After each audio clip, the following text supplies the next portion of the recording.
welcome to the Business Debate. I'm Sarah Lockett, and today we're talking about supporting small business.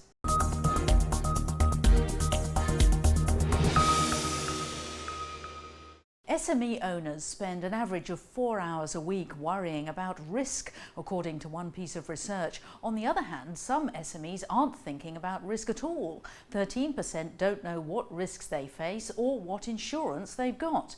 To discuss this, we're joined in the studio by Chris Lee Smith from the global professional services company Aon. He's MD of Aon Affinity and Chief Operating Officer of Aon Risk Solutions.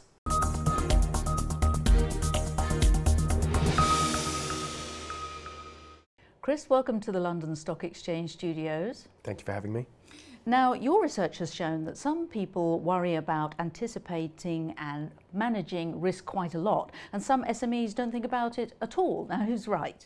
So risk is about an attitude of the individual, and we find there's lots of variation in that.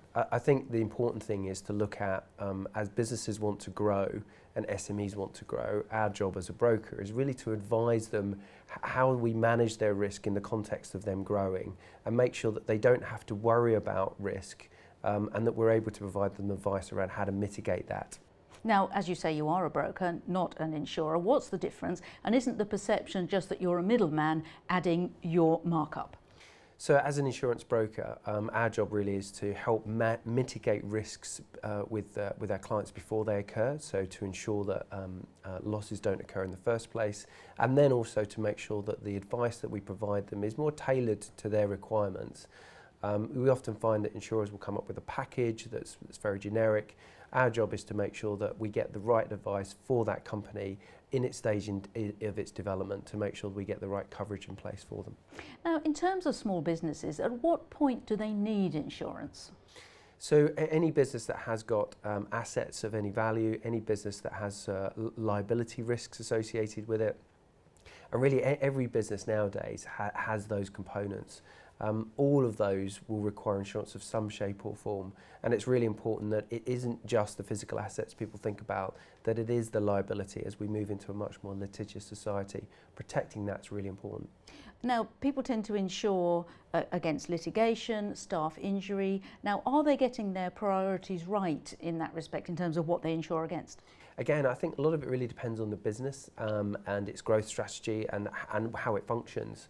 I think those are very key and important areas, but really the value of the broker is to provide advice tailored to that particular company, to work out what is the best arrangement for them, what are the things that they're concerned about, but also looking across the industry as it evolves and develops, which areas should they be looking to in the future to make sure they're covered appropriately. Now, cover against cyber attacks is very low, isn't it? 4%? Is that a massive mistake? And in fact, can it even be insured against? Oh, it can absolutely be insured, and it is something that, if you look at the high-profile cases in the press recently, very concerning. I would say for an SME, it's definitely an area that they need to look at. There are new regulations coming in. We're expecting next year to change the way in which people need to make sure they hold data. You can protect against this through cyber.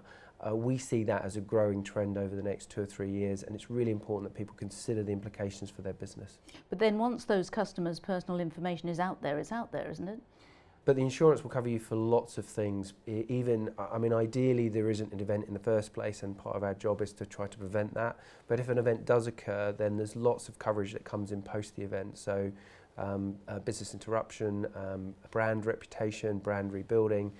So there's lots of things that, and costs of litigation actually, which can be expensive in these situations. So there's lots of things that can be covered post-event as well.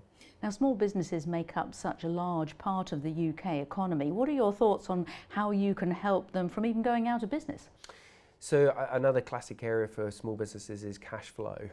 It's a big part of their, generally as part of their ability to function and grow and expand and invest. And we find that the lack of understanding around trade credit insurance, which is the ability to protect credit risk in your business, is something that a lot of smaller SMEs really haven't quite grasped.